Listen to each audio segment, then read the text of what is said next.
Hello అండి, Lakshmi Srinivas kitchen స్వాగతం. ఈరోజు మనం ఎగ్ కర్రీ చేసుకోబోతున్నామండి. అందరూ బాగున్నారండి? అందరూ బాగుండాలి, సంతోషంగా ఉండాలండి. పండగ బాగా జరుపుకున్నారా? చక్కగా హ్యాపీగా జరుపుకున్నారా పండగ? మేము జరుపుకున్నామండి. ఏదో పిల్లలు రాలేదు, ఇద్దరమే కదా, ఏం పండగ ఉంటుందండి? పిల్లలు ఉంటేనే పండగ. పిల్లలు రాలేదు ఈ సంవత్సరం. పిల్లలు వస్తే ఇంకా పండగ చాలా బాగా ఎంజాయ్ చేసేవాళ్ళం. ఇదిగోండి, ఈరోజు మనం ఎగ్ కర్రీ చేసుకోబోతున్నాం.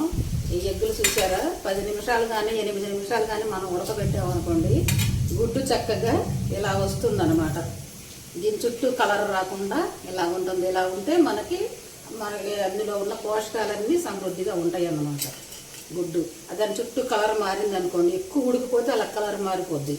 అలా కలర్ మారింది అనుకోండి, అసలు అంత ఎక్కువ ఉడకబెట్టకూడదు అనమాట. ఆ కలర్ మారిందంటే గుడ్డు ఎక్కువ ఉడికిందని అర్థం అనమాట. ఇది కరెక్ట్ పర్ఫెక్ట్గా ఉడికిందనమాట. నేను 10 నిమిషాలు ఉడకబెట్టానండి. చెక్కలు కోసుకున్నా. ఈ చెక్కలతో మనం ఈరోజు రెసిపీ చేసుకోబోతున్నాం. ఈ చెక్కల కర్రీ చాలా బాగుంటుందండి. ఎలా చేసుకుందామో చూద్దాం. ముందు ఆయిల్ వేసుకుందాం. వర్షం స్టార్ట్ అయిందండి.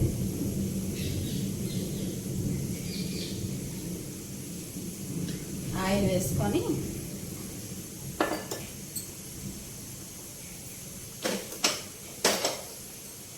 ఇందులోకి కొంచెం ఉప్పు వేసుకుందామండి ముందుగా. ఎందుకంటే మనం ఎగ్స్ని ఇందులో పెట్టుకోబోతున్నాం అన్నమాట. అందుకని కొంచెం కారం కూడా వేసుకుందాం. అంటే ఎగ్కి కారము ఉప్పు పట్టడానికి అన్నమాట. లైట్గా ఒక చిటికెడు పసుపు కూడా వేసుకుందాం.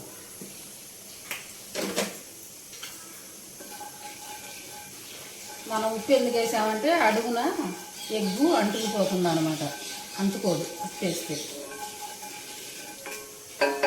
ఉప్పు కూడా చక్కగా ఎగ్గుకి పడుతుంది అనమాట. ఇప్పుడు ఈ ఎగ్గులు ఏం చేయాలి తెలుసా?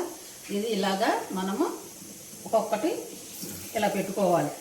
ఇలా బోర్లు వేసి గుడ్డు వేగనివ్వాలన్నమాట. కొంచెం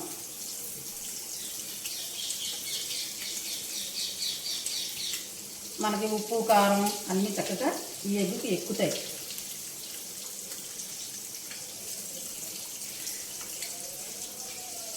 ఇవి కొంచెం సేపు అట్లాగా వేగనిద్దామండి. వేగాక మళ్ళీ మనం చూద్దాం.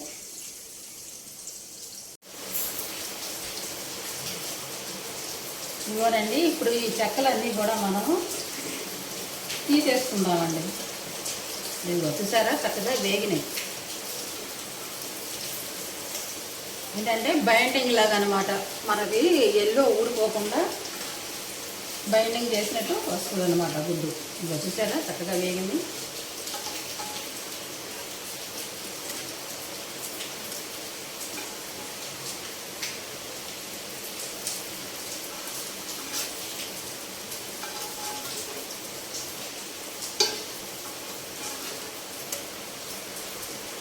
ఇదిగోండి చూసారా, చక్కగా వేగినాయి. ఇది ఇప్పుడు మనం కర్రీ చేసుకుందాం. ఈ కర్రీ మా అమ్మగారు బాగా చేసేవారండి. చాలా బాగా చేసేవారు మా అమ్మగారు. మా ఇంట్లో అందరికీ ఇష్టం అనమాట ఈ కర్రీ. ఈ కర్రీకి ఫ్యాన్స్ అనమాట. అంత టేస్ట్ ఉంటుందండి కర్రీ. చాలా చాలా బాగుంటుంది. ఇందులో కొంచెం మెంతి పొడి, పసుపు వేసుకుందాం. ఇది కొంచెం వేగినాయి కదా. రెండు చిన్నవి, మీడియం సైజ్ చిన్నవి 2 ఉల్లిపాయలు, చిన్న అల్లం ముక్క, ఒక 5-6 వెల్లుల్లి రెమ్మలు వేసి మొత్తం 3 కలిపి పేస్ట్ చేస్తున్నానండి. ఈ పేస్ట్ వేసుకుందాం.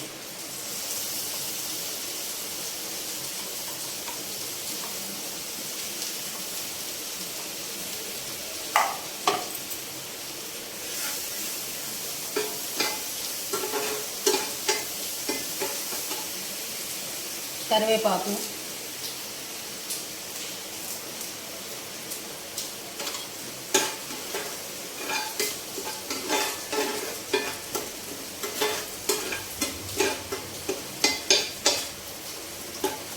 కొంచెం వేగాలండి. వేగాక మళ్ళీ చూపిస్తాం. ఇది వేగిందండి. వేగింది. ఉల్లిపాయ, అల్లం వెల్లుల్లి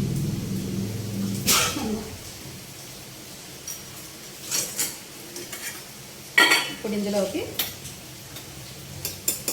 కొంచెం అండి, ఒక అర స్పూను ధనియాల పొడి, ఒక పావు స్పూను జీలకర్ర పొడి,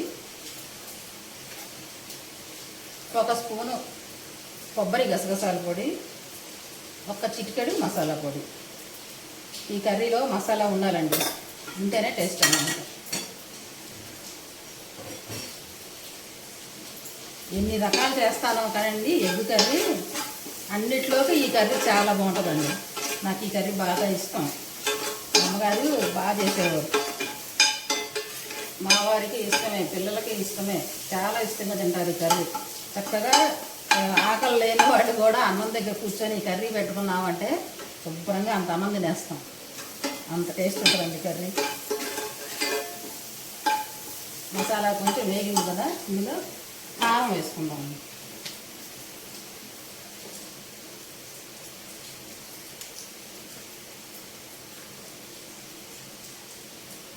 ఒక చిన్న స్పూనేనండి ఇది, 2 చిన్న స్పూన్లు కారం వేసాను.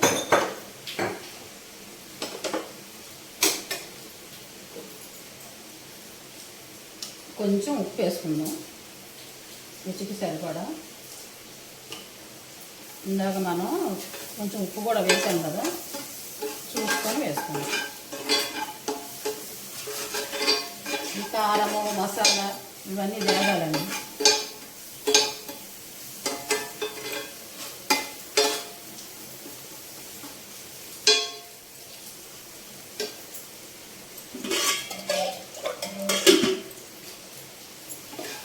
ఇది కొంచెం వేగాక కొంచెం వాటర్ పోసుకోవాలి. కొద్దిగా ఈ మసాలా ఉడకాలన్నమాట. మసాలా ఉడికితే సూపర్ టేస్ట్.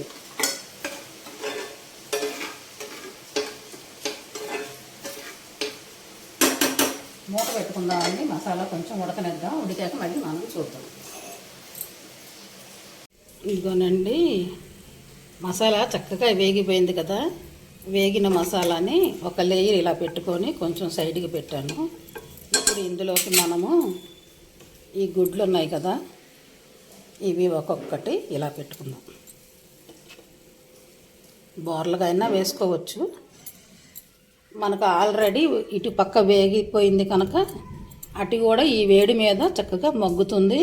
ఉప్పు కారం అయి పడుతున్నాయని నేనేం చేశానంటే ఇప్పుడు ఇటు పక్కకి టర్న్ చేసి పెట్టా.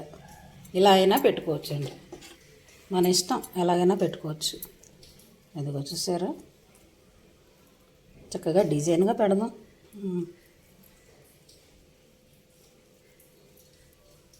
అదిగోనండి చూసారా. ఇప్పుడు ఈ మసాలా ఉంది కదా సైడు, ఇది కొంచెం ఎగ్స్ మీద అప్లై చేసుకుందాం. ఇలా మొత్తం అప్లై చేశాక మీకు చూపిస్తా. ఇదిగోనండి మన ఎగ్ మసాలా కర్రీ రెడీ అయిపోయింది. సూపర్ టేస్టీ కర్రీ అండి. ఒక్కసారి చేశారంటే ఈ కర్రీ మీ ఇంట్లో ఇదే చేయమంటారు. ఎగ్ కర్రీ అంటే చికెన్ మటన్ల కన్నా కూడా టేస్ట్ ఉంటుందండి. ఈ గ్రేవీ మసాలా చాలా టేస్ట్ ఉంటుంది అన్నమాట. మసాలా సూపర్ టేస్ట్ ఉంటుంది. ఒక్కసారి తిన్నారంటే మళ్ళీ కావాలంటారు. అంత సూపర్గా కర్రీ అనమాట ఇది. Egg fry, egg masala fry super tasty అండి. ఒకసారి ట్రై చేసి చూడండి, చాలా బాగుంటుంది కర్రీ. మసాలా ఉట్టి మసాలాతోనే మనం బోళ్ళంత అన్నం తినొచ్చు అనమాట. ఎందువలన కానీ ఈ ఎగ్ కర్రీలో ఈ మసాలా చాలా సూపర్ టేస్ట్ ఉంటుందండి. చాలా బాగుంటుంది. నేను అన్నానని కాదు, మీరు ఒకసారి ట్రై చేయండి. చక్కగా నచ్చితే మీరు కూడా ఇలానే చేసుకోండి. లైక్ చేయండి, సబ్స్క్రైబ్ చేసుకోండి. కొత్త వాళ్ళు అయితే లైక్ చేయండి, షేర్ చేయండి, సబ్స్క్రైబ్ చేసుకోండి. నచ్చితే మీరు కూడా ఇలానే చేసుకోండి. Thank you.